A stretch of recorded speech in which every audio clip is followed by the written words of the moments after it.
Hallmarkies. Welcome to the Hallmarkies podcast. I am assuming an identity today. If you're watching YouTube, it'll say Rachel Wagner. No, I have not morphed. It's still me. It's still Cami, but I am on with a very, very special guest here on the Hallmarkies podcast. You will especially know her as the winner of our Outbreak Talent for 2019, Miss Brittany Bristow.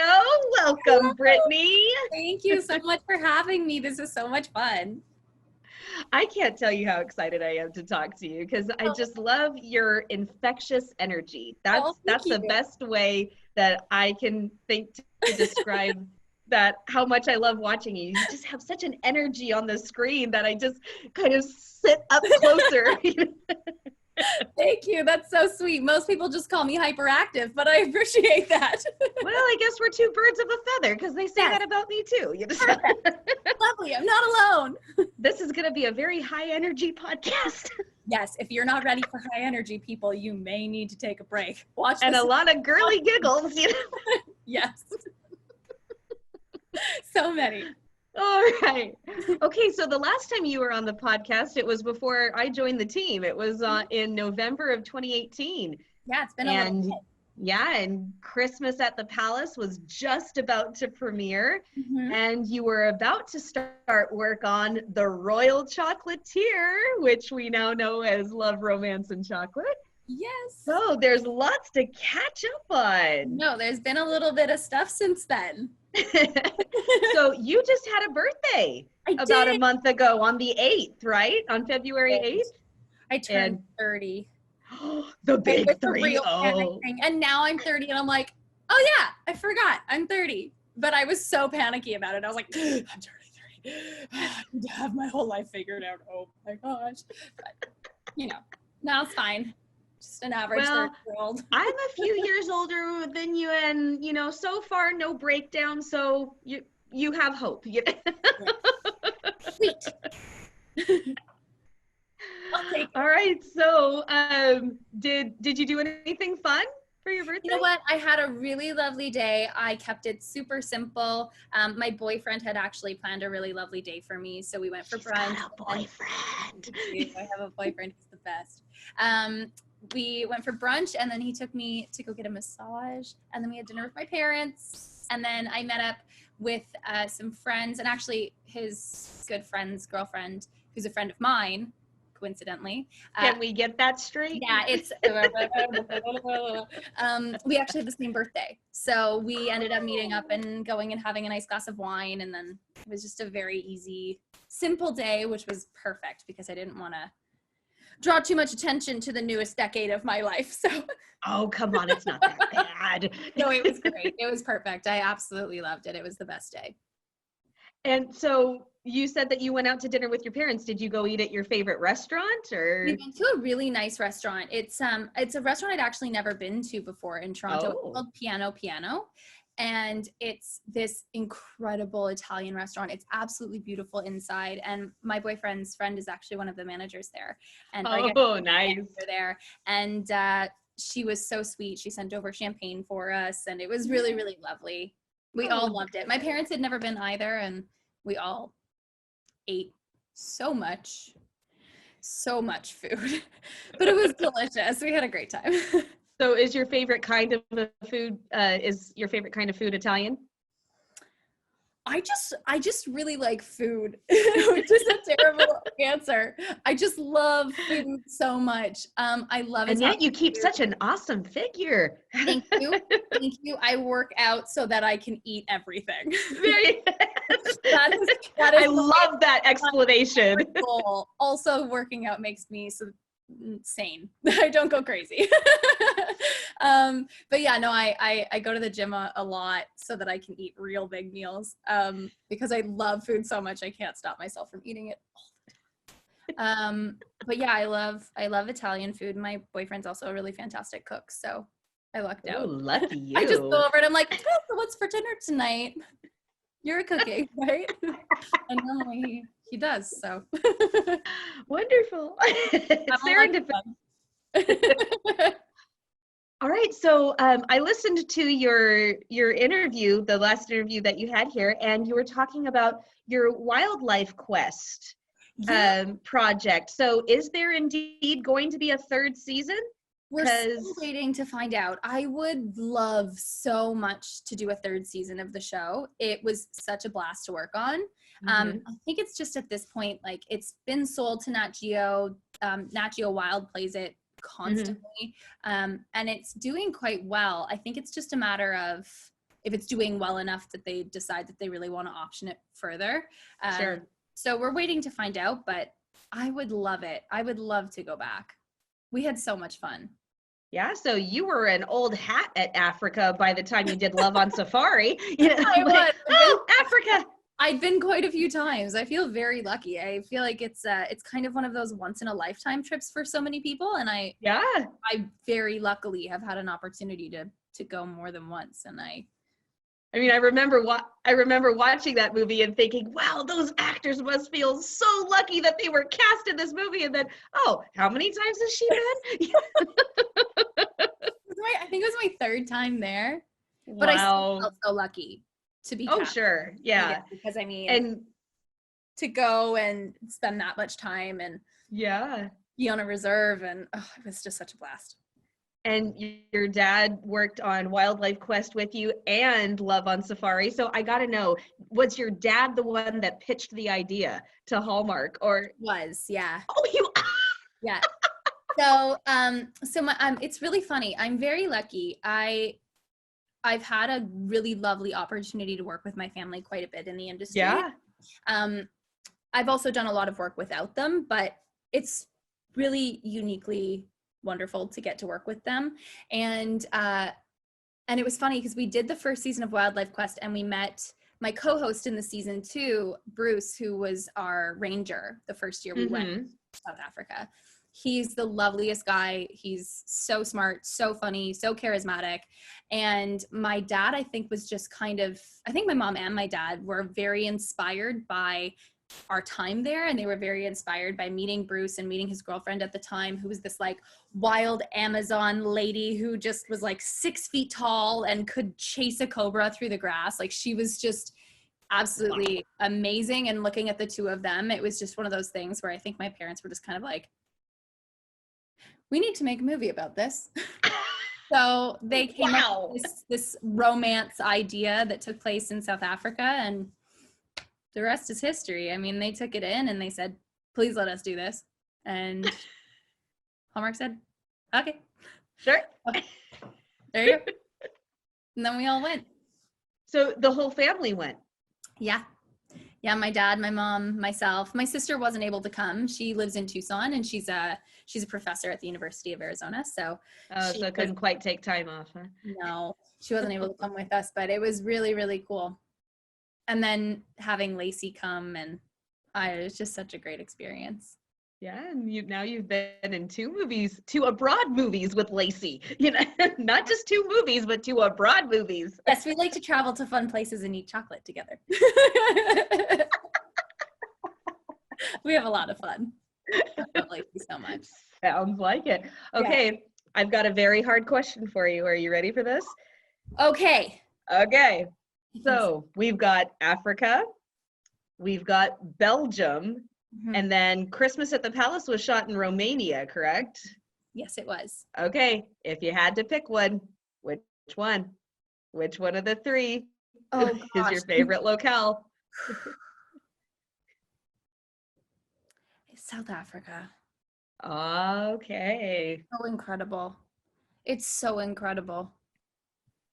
It's just, the people are so fantastic. You get to see things that you, no matter how often you see them when you're there, are still so insanely amazing. It's so unique. Not to say that Romania and Belgium aren't. They are so incredibly beautiful. Belgium is like a little fairy tale land. But there's something really, really special about South Africa. I can imagine. I mean, just watching those scenes, I obviously have never been myself, but just watching those scenes were I mean, some of them were just enchanting. So. Yeah.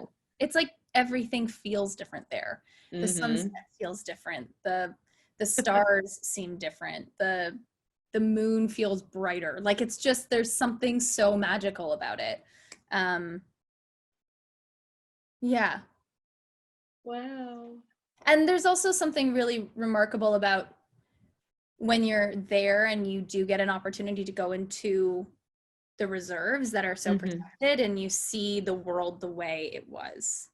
Like the only disruption in that space is potentially a fence or a tire track from a previous vehicle that's gone through. But otherwise, you're looking at the world in almost an untouched way. Like you've gotten into a time machine and you've had this opportunity to walk on the ground thousands of years ago. And it's just, I don't know, there's something, it's very humbling too, I think, when you go and you're there and you realize how small we all are in this giant world. Sure. Yeah, I can't say enough wonderful stuff about it. Really remarkable. I never even thought about it that way. Wow.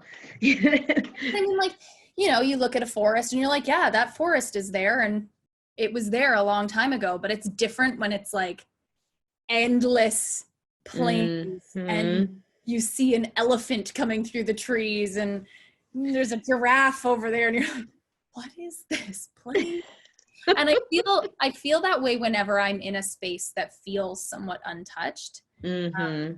Dustin, my boyfriend, we did a road trip after I finished filming Holiday Date, and we drove from Oregon down the coast of California, and it was incredible. And there were so many spots where you stopped and you just looked at the water and the waves coming in, hitting the rocks, or you would pass through this tree area. Like we drove through the giant, the Avenue of Giants, all wood trees, and you're just like, God, this place is incredible. And I think there's something to be said about seeing places that feel somewhat untouched, where you can actually turn away from any part of what we as people have done to invade the space and actually see the world in a way that is almost like no one exists. I don't know. I'm always very amazed when I have the opportunity to see things in that way. No, that's beautiful. That's totally beautiful. Such a little romantic. I'm like spewing all of this very romantic ideas of looking at the world. Well, given your current relationship status and your line of work, I'd say that's a good thing. Yeah, I work at Hallmark movies, and yeah, I'm very in love. So I guess that does make sense. And I think it's wonderful. All right, let's talk love, romance, and chocolate for a minute. Yes. So, absolutely. Number one, I remember watching your home and family interview, and they talked about, they asked you about how you managed to pull off the accent, but for the life of me, I can't remember. So, can you take us on that journey of how you mastered the accent? Because all of us watching went, whoa, she's good. Thank you so much. Well, when I originally did Love Blossoms, which was the first movie I did for Hallmark, right, I very brazenly decided that I wanted my character to have a French accent. And I, of course, asked permission, but there's not a lot of accents other than the English accent featured on Hallmark. Right. So I was taking a bit of a risk, especially that it was my first one. So I wanted to make sure that I really knew what I was doing if I was going to try it. So I went to London, England, and I worked with a really phenomenal dialect coach there. And I learned the French accent, the Belgian French accent. So there's little hints of Flemish because Belgium is split Flemish and French in terms of the language that they speak. So a lot of the French people have a slight hint of a Flemish tone to the way that they speak. And a lot of the Flemish people have a slight French tone to the way that they speak. Interesting. Yeah, especially when they're speaking English, because they have the accent is more French or more Flemish, but then there's like this hybrid space that they kind of sit in. And so after I'd learned the French accent, I just went back into the binder that I'd kept from this coach that I'd had I think it was 2 years previous. And I went in and I looked at all of it, and I went online. He had a program that he did, and I went online and I looked up a lot of different bits of accents and like would listen to people that had similar tonal qualities to me. Yeah. And I just kept repeating it. And the lucky thing for me was filming in Belgium. I was surrounded by people who had the accent I was attempting to have. Right. Some people were more French, some people were more Flemish, but I was able to kind of sit there and go, okay, there, that's more French. So sort of in the center there. And I think it's oftentimes when you're doing an accent, it's really about finding the key words that allow you to have that intonation in your voice. So not every word needs to be perfect, but if you can find the words that have the vowel sounds that are appropriate or something, that's really helpful. So yeah, I just worked like a crazy lady on it. And I just pretended I was everyone I was working with the whole time I was there. And it got to the point where like I couldn't not talk like that. Like one of the we would break for something and some of the crew would say something to me and I would just start talking back to them with their accent. I was like, oh God, Brittany, you've got to stop. You gotta stop. Method actor. It's not even really intentional. I would just be like, oh, sorry, I'm not mocking you. I'm just a parrot. So sorry. And funny enough, one of the people that I worked with on Love, Romance, and Chocolate, one of the camera department guys, is actually working on the film that I'm shooting right now. He flew to be on this film, which is very fun. Well, hey, so can you share any details about the film you're working on? Yes, I can. And I'm very, very excited about it. It's a very special film to me. Okay. I just have a very small role, but I'm really excited to be a part of it. My mom wrote the script, and it's her first script she's ever written. Oh. And it's based off of a book that she wrote, which was the first novel she'd ever written.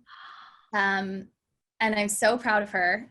And it's a really beautiful story about a woman who was actually my ballet teacher when I was 16 at the National Ballet School. Oh my goodness. Yeah, so I'm really excited to be a part of it because not only did my mom write it, which is huge, it's about a woman that I admire so much. Yeah. And my dad is directing it. So it's like this really beautiful thing where I get to just come and be really proud of everybody. And I'm so grateful to play a small part in it. But it's a really beautiful story. It's a true story. Tia, who is the lead character's name and was my teacher's name, was a dancer. And she grew up during the Communist Revolution in China.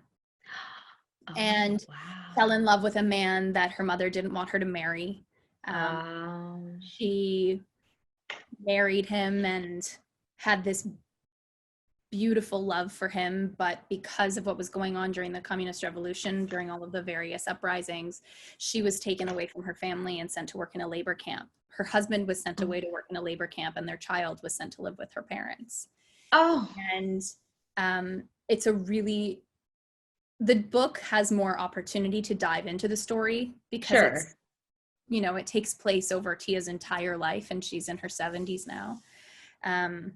But she ended up escaping China and becoming this really remarkable woman. It doesn't dive into any part of her life after, but she's a really remarkable woman.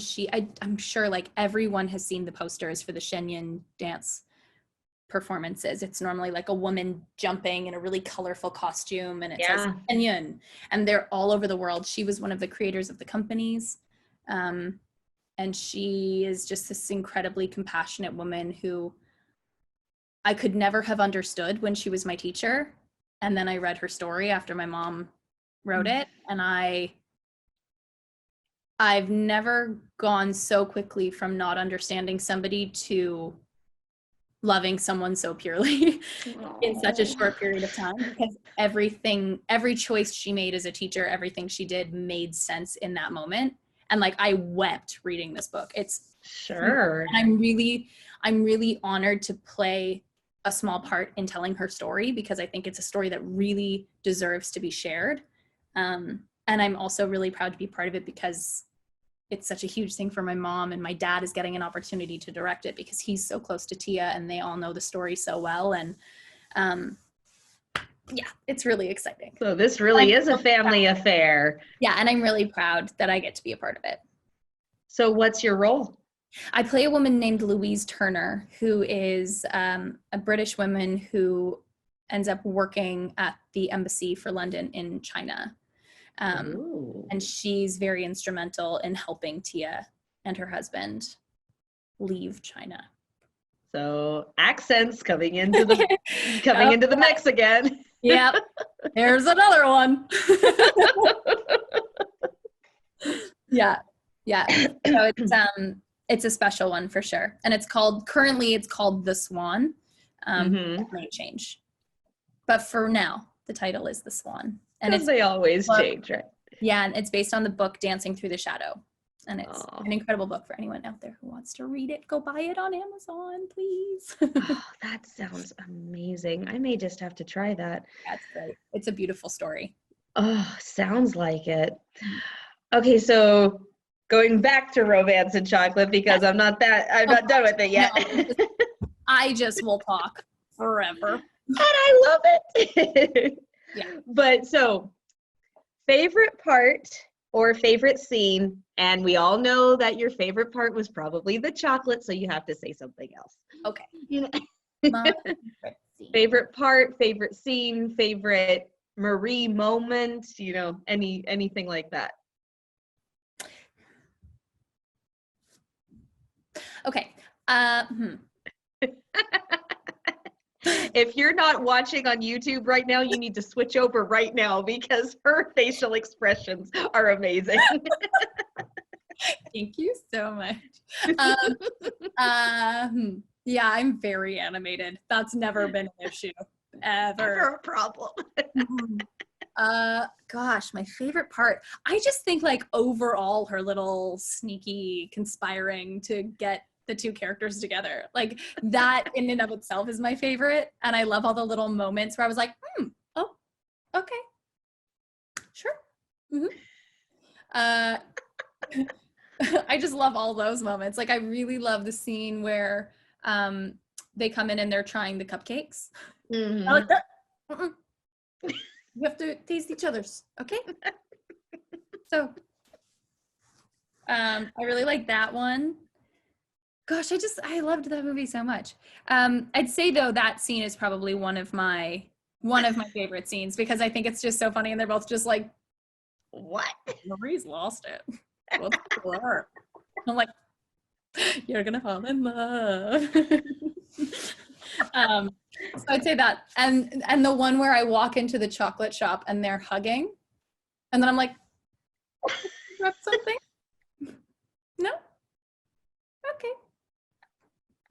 Anyways, that one's also a pretty strong favorite. Oh my goodness. I just love the complete contrast and pretty much hypocrisy in Marie, that she's pushing Luke and Emma together, and yet Liam's attention to her completely freaks her out. It's also right over her head. I don't think she's like, does he like me? No, he doesn't like me, but I like him. Oh gosh, I can't. You two will fall in love. Leave me out of this. Yeah. She's very adamant about those two getting together. That's probably what I laugh the hardest at, is just watching you totally play Yenta and then going, what? No, me, no. What did you? No. It was awesome. I loved that. I'm so glad. Well, and people were up in arms about you not getting your love interest, and so now there's justice. Now I get my love. Yeah, you were a bit of a prophet with that, because it came true in more ways than one. Yes, it's true. You had a lot of love interests between Christmas at the Palace, and then Love, Romance, and Chocolate, and then Holiday Date. That's boom, boom, boom. That's crazy. All the love for me. Yay!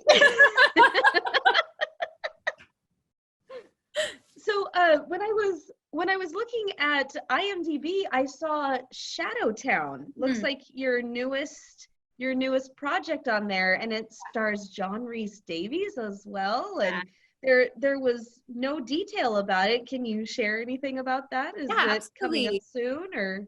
Yeah, so Shadowtown is a really interesting film. I shot it November of 2018.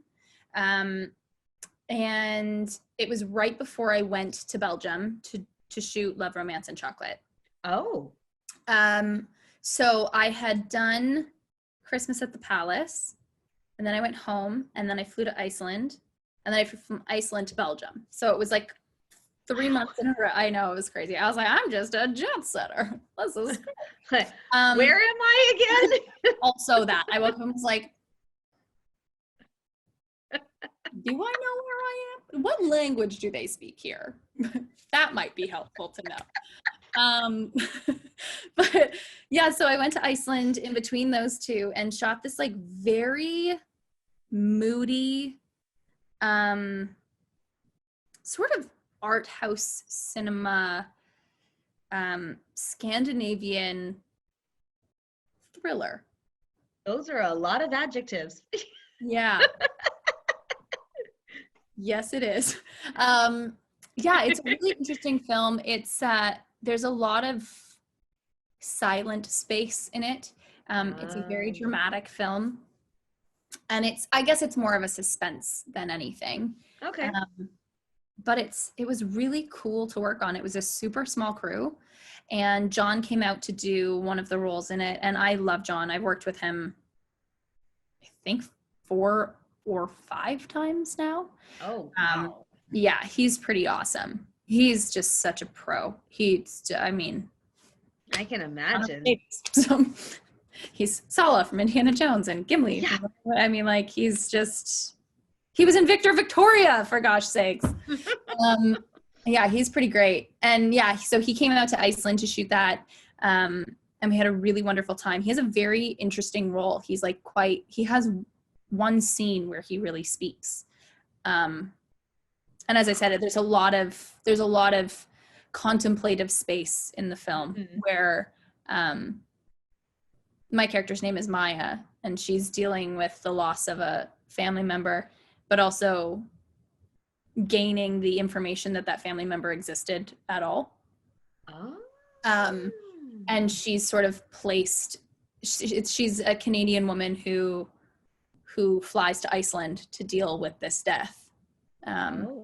And had no idea that this member of her family had been alive all this time. And she sort of has this weird grappling of reality, and starts to feel like maybe she's losing it a little bit and doesn't really understand what's going on. And it's a really interesting film. I really hope that people like it. It's one that I think the director, Jan, is hoping to submit to some festivals.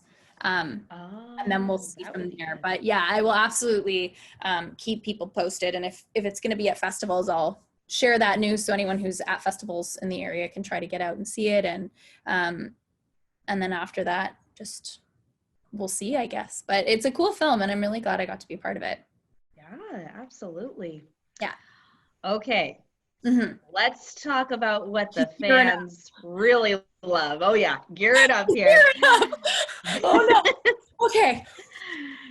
Prepping, sipping coffee. Your prestigious award of Outbreak Talent on the Hallmarkies podcast for Holiday Date! Yay!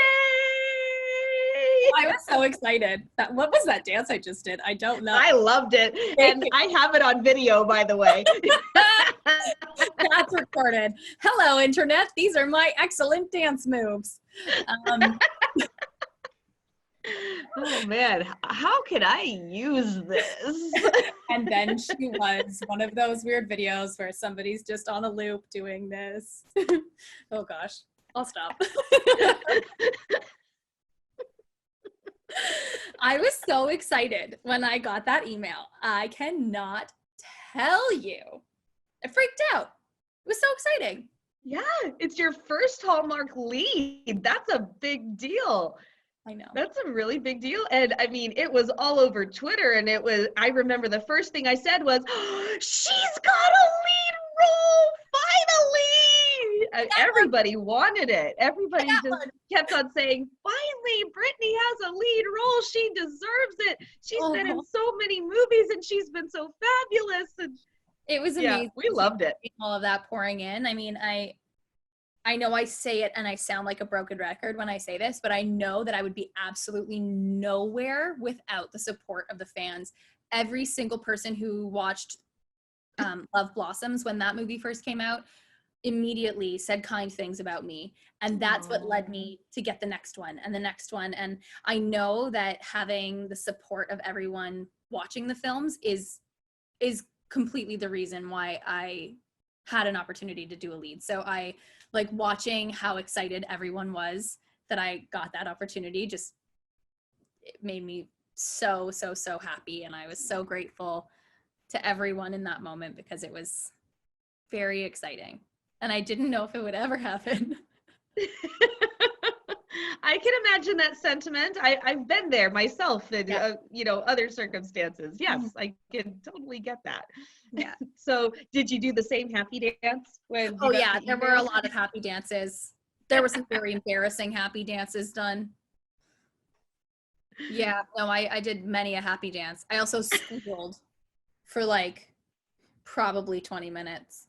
Oh, squealing is the best part. Squealing and squealing and squealing. It's not happy for other people, but like it's very enjoyable when you do it yourself. No one else likes to hear it though. They're like, yeah, okay, that's nice. Stop. Oh, I mean, you were alone when you got the email, right? Yes, I was. Oh, that's so sad. And I got it and I was like, ah! You were where? You were where? I was in England. And I was like, there's no one here. But I got it.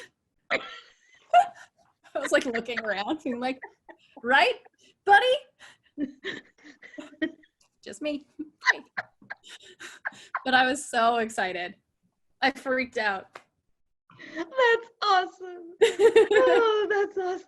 Okay, I'm trying to breathe. I'm so pleased that I'm making you laugh so much. This is so I told you, girlish giggles. Yeah, like so many of them. Sorry, guys. All right, so best part of holiday date, as far as you're concerned. Honestly, the best part of holiday date was getting to meet everybody that I worked with. Mm-hmm. By far. The movie itself, like the scenes, we had so much fun. The director, Jeff, was amazing. We had so much fun. Our producer, Joey, was amazing. And we had just like such a blast all together working. Every department was amazing. I mean, the ADs, the makeup department, hair, everybody was amazing. Wardrobe, everyone. I just loved every single person that was on that crew. Like everybody. If any of you are listening, I love all of you. We just had such a blast. And like, even to yesterday, I think it was, or the day before, I was texting with Anna, who plays my sister. And like, we just became such a little crew. And it was, and yeah, getting to work with everyone was really special. Any fun I know it was a while back and I'm making you go way, way back, but any fun behind the scenes stories that you can share? There's one. I can feel it. There was a really funny moment where I love Bruce. Bruce, I'm sorry if I'm telling this story and you don't want me to. It was really funny. So Bruce, who played my father, reminded me so much of my dad. But he was featured. Hardys love him. Hardys really love Bruce. And Carol. Gosh, I love everyone. Peter Benson is potentially the funniest person I've ever met in my entire life. We like Peter. He won Best Supporting Actor on our Hallmarkies podcast. So. As he could. He I think has the best physical comedy of any person I've ever seen. I've like next to Charlie Chaplin. Like it's him and Charlie Chaplin. No, but really he's so funny. But there was one moment, there were a lot of moments with Bruce, but there was one where he was telling us the story about how he'd been featured on Family Guy.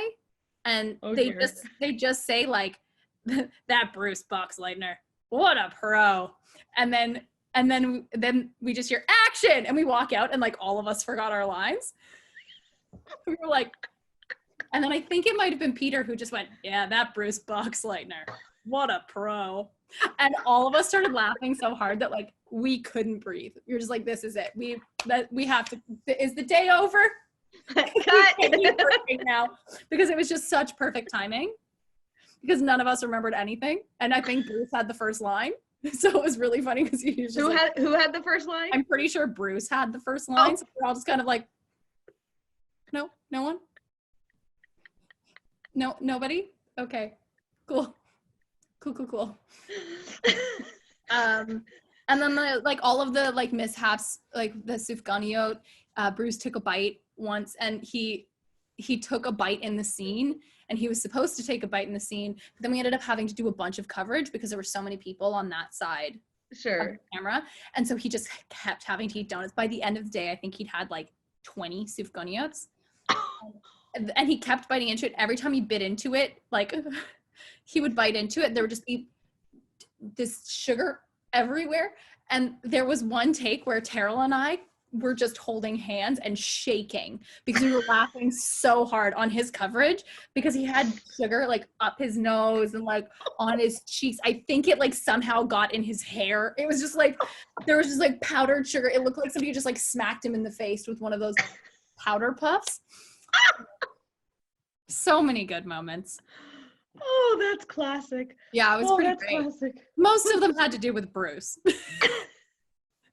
getting food on his face. Oh man.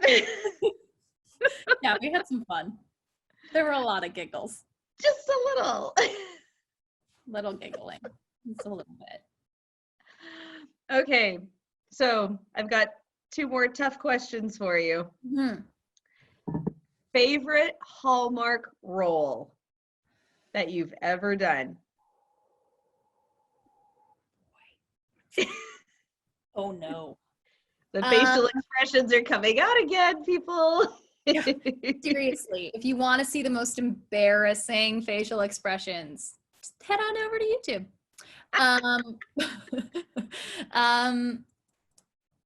I mean, I loved Holiday Date. Mm-hmm. I think I have to say Holiday Date just because it was my first time getting to be a leading lady. But I would say otherwise, I loved, I love them all. This is the problem. I love all of them differently, but I love them I told you it was a hard question. Yeah. Brooke Miller is pretty special to me though. Because I really had an opportunity to dive into so much of who she was. And then otherwise,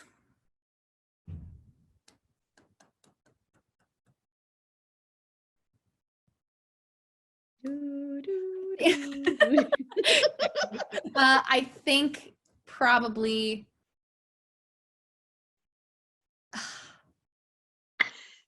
she was so close. I know. I was like, I'm gonna say this one, and I was like, no. Wait a minute. I think Kimmy from Love Blossoms. Because she was just such a little hyperactive nutso. I can't even smell a wet dog. I loved Kimmy. I think Kimmy probably would be my favorite, or like a tie for favorite. And I'll just keep naming all of them. So because I love them all. Allie was fantastic. Really loved her. She goes. I was gonna say Allie, and then I remembered taking Chinese food out of the garbage can and running up the stairs as Kimmy, and I was like, nah, Kimmy's pretty cool. She takes food out of the garbage. Yeah. All right. So now, favorite role ever that you've ever done. And it does not have to include Hallmark because we've already covered Hallmark. So I would say, I don't know if it's necessarily favorite in terms of like, was it super fun? But there's one that really stands out to me that I think was the moment that I really knew that this was what I wanted to do with my life, like really, truly. Okay. and it was when I was quite young. I was 12. And it was the last film I did before I stopped acting, which is also weird because it made it really hard for me to make the decision to walk away from acting to pursue dance. At the National Ballet School, there just wasn't enough time to be navigating acting and going to school. Oh, come on. So much time.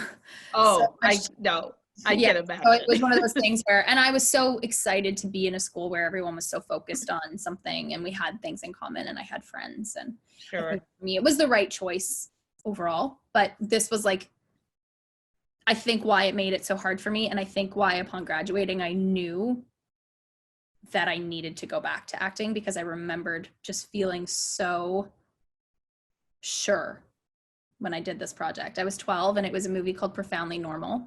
And I played a woman or a young girl who was sent to an institution. She had a speech impediment and a slight learning disability. And it was at a time when if you had a child with any sort of learning disability, they were just cast off and kept behind bars and medicated and abused and treated very, very poorly. And Kirstie Alley was the lead of the movie. Oh. And it was like through different generations. So she played the oldest version of a character opposite me. But it was about two people who had the learning level of somebody in, I think it was grade 6, and they fell in love and got married and had a child that had no learning disabilities, and the state tried to take their child away because they tried to prove that they weren't capable of parenting. Oh my. And it's a true story. And oh wow. I remember reading the script, and it was like the first time I read something where I was like, okay, this is going to take research and care and attention, and it registered in a different way than it ever had. I'd always been 12 my work, but yeah, and it like registered in a different way. And I remember watching I Am Sam and watching it like 10 times. And I was fascinated by how Sean Penn dove into this role. Sure. And I studied the speech, and I looked up all of these institutions, and I was so invested, and I did this role. And I remember there was one scene that we were shooting that will literally never, ever leave my mind. We were watching a movie, and one of the characters is lured away by one of the workers. And I had to have this moment where I yelled boom because there was like an explosion on the screen in the movie we were watching. And they yelled cut, and they were resetting, and this boy with Down syndrome came up to me, and he'd been like licking his shoe behind me.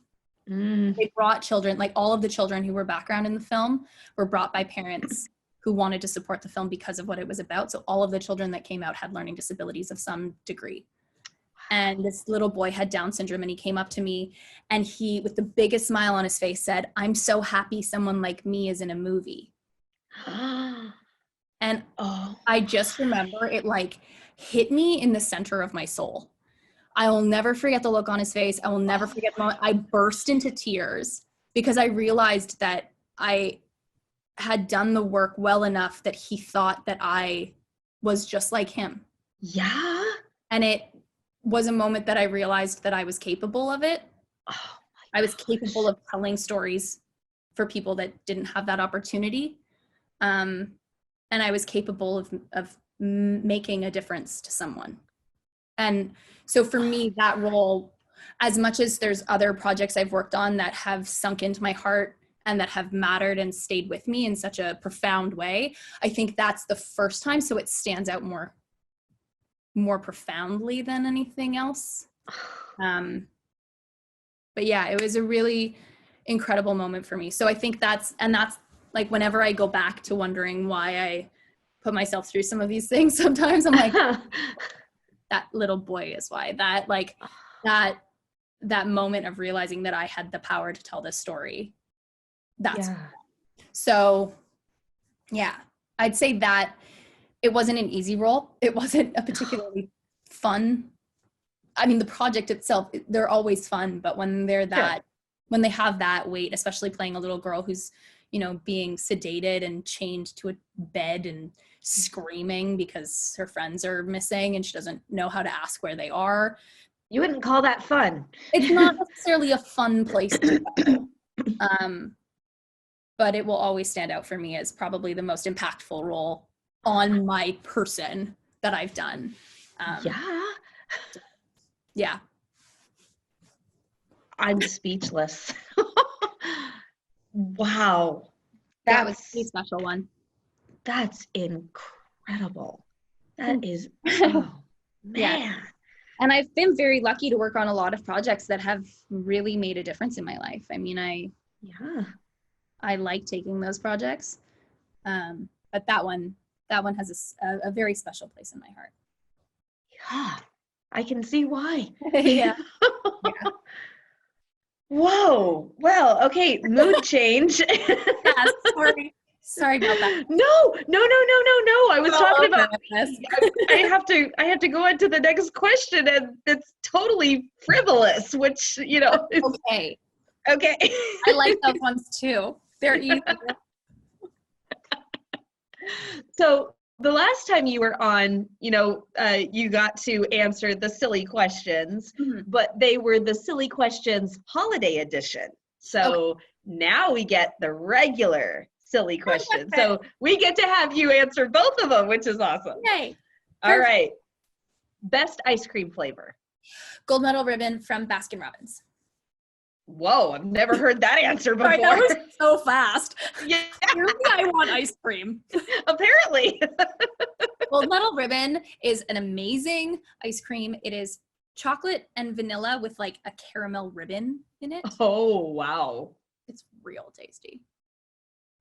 Okay, next one. Anyone in Canada, please go to Baskin Robbins and eat that ice cream. So you're sending me a ticket, right? Mm-hmm. Mm-hmm. Can you send copies of frozen things? Oh, I don't know. Favorite color?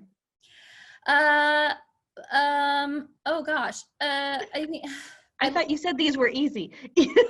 I love like black and gray, which I know are not colors. Let's go with burgundy. Okay, that works. Burgundy. Man, darn it. I should have worn my burgundy dress. I love lots of colors, but I love burgundy a lot. All right. What music are you into right now? What are you listening to? I kind of listen to everything. Do I admit this? I'm so in love with Harry Styles' new album. It's unreal. I have listened to it like 800 times, and I have never listened to his music before. I don't even know a One Direction song. Like, I'm sure if one came on, I would sing along with it because they were always on the radio. But like, shall I sing one for you? No, I can't. But I love his new album so much. It's like uncomfortable. Like, I can't stop listening to it. All right. Watermelon Sugar is a real good song. Don't worry, that's me with Josh Groban. Okay, I do. Yes. Josh Groban. Josh Groban has such a nice voice. Oh gosh, yeah. Don't get me started, or we'll be here all day. Okay, your go-to date night food, whatever Dustin's cooking. Yeah, pretty much. Whatever Dustin cooks, because he's the chef. He's the best cook. Yeah, I mean, we'll often do like a stir fry with shrimp or steak. Sorry to the vegetarians. I'm really sorry. I want to be a vegetarian. It's okay. I don't want to be a vegetarian because I like steak. It's okay. You're allowed to do that for yourself. It's okay. Yes, steak dinner is like our go-to. Really nice. We'll do, if we're like feeling very bougie, we'll do like a risotto with asparagus and Parmesan, and then like a green bean, and then we'll have steak. Just one green bean. So. The what? Just a green bean. And you must say it like that. Yeah. A green bean. A green bean. And then like a nice glass of red wine. That's the whole thing. So that this kind of answered that, but if there's another one, go to date night activity? Cooking. We really like to cook. I'm learning at getting, I'm improving kinda at darts. And I have like become quite obsessed with trying to get better. Dustin's great. So sometimes we'll play darts. You like playing darts? Okay. All right. I want to think about it. Good. Yeah. Okay. But mostly like we just love to pick something and then like cook it together. Right. That's the exciting thing. Okay, controversy time. Uh-huh. Dogs or cats? Dogs. I'm sorry, I didn't hear you. What? I really like dogs. I love all animals, but I'm super allergic to cats. So I think that helps me make the decision a little easier. A little, yeah. I grew up with a dog. I loved my puppy. She was a little angel, and I miss her every single day. But yeah, I'm a dogs girl. Well, you're safe in this interview because that's me too. So thank goodness. Beaches or mountains? Oh. Man, you'd think I was giving her the SAT or something. Yeah, it feels like it right now.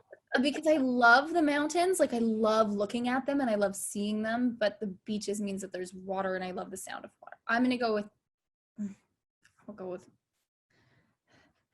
Nope. Come on, you got this. The beaches because there's water. Okay, there we go. I like the sound of it. It's pretty. It's okay. It's okay. I know. All right. These like the easy questions. I'm like, I don't know. Why are you asking me? Putting you under the spotlight, Missy. I answer everything else, but you ask me what my favorite color is, and I have an aneurysm. Like, it's ridiculous. Oh boy. Okay. All right. Sweats or formal gown? Oh, sweatpants like every minute of every day. Yeah. Like I love a pretty dress, don't get me wrong, but like the whole time I'm in it, I'm like, it would be great right now. Sweatpants. Sweatpants would be real nice. Very, very comfortable in comparison. So.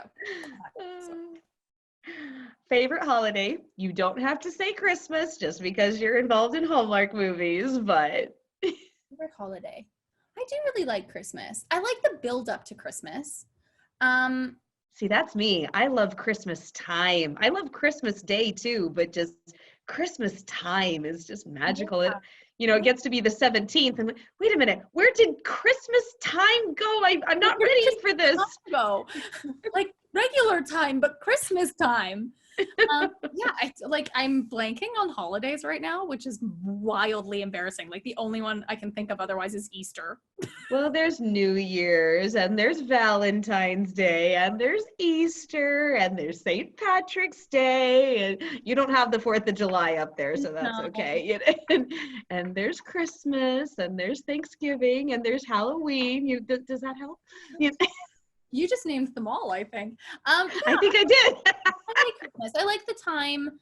I like the time around Christmas. I like that, we're reminded to tell the people that we love them around that time. And yeah. I think all holidays kind of lend that reminder. And there's something really nice about that. But Christmas time, there's always like so much happiness and songs and present wrapping. That you're so good at, right? I listened to the last interview. So bad at wrapping presents, it's embarrassing. And you haven't improved? I've tried to improve. I've definitely put in the effort. I put things in bags very well. Okay. And I get really excited about wrapping stuff, and then I'm like, this looks sad.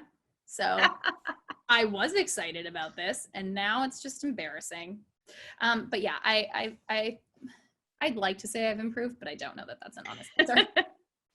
When I was listening to your first interview and you said that you loved Christmas Eve, that was your favorite part of Christmas, that's when I started squealing, because that is me. Oh, yeah. My gosh. Sometimes I prefer Christmas Eve to Christmas Day, because there's just something so magical about that night, that whole day.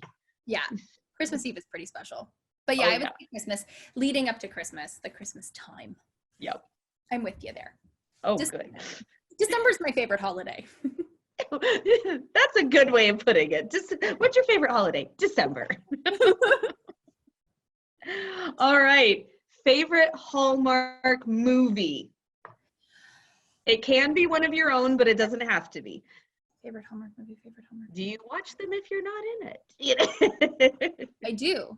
Oh my gosh, what was the one that Paul and Rachel did? Oh my gosh, I can't remember. The Last Bridesmaid. Yes, that one. That's the one. That's my favorite one. Okay. Yeah. I also haven't seen as many of them as I would like because I live in Canada and it's harder to get them. We get them on the W Network, but you don't get the W Network everywhere, and I don't have TV. I just think that's so funny that they're all filmed in Canada and you can't get them in Canada. I know. And I don't have television, so it's harder for me to watch them. But I do watch them whenever I can, like especially when I go to my parents' house. I'm like, oh, casual, just gonna turn on the TV. W Network. No. And that's exactly what I sound like because I'm a gremlin, apparently. So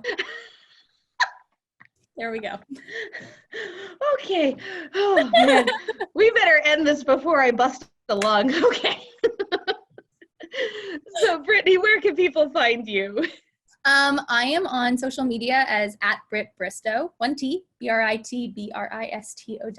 I'm terrible on Twitter, but I'm really trying to be better. And I said that last time too. I know. I am better than I was then, but I'm still trying to improve because there's always room for improvement. Oh yeah. So Twitter, which I'm still bad at, but getting better day by day. And then Instagram as well. And I'm there.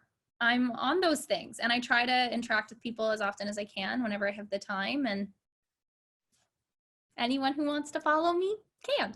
And I'll be there. Okay. On the internet. Okay. Breathing. I love how hard you're laughing. This is so good. Okay, you can find me on Instagram and Twitter @Cami Drama Girl. Cami spelled Kami. You can find me on Facebook with the Hooked Hardy Facebook page, and my blog is hookedhardy.com. Also, we'd love for you to follow the podcast all over iTunes and social media. If you're listening on iTunes, please leave us your reviews. And if you're watching on YouTube, we'd love a thumbs up. And Brittany, thank you so much. This has been such a delight. This has been so fun. Say goodbye. Bye, guys. Thanks so much. Bye, everybody.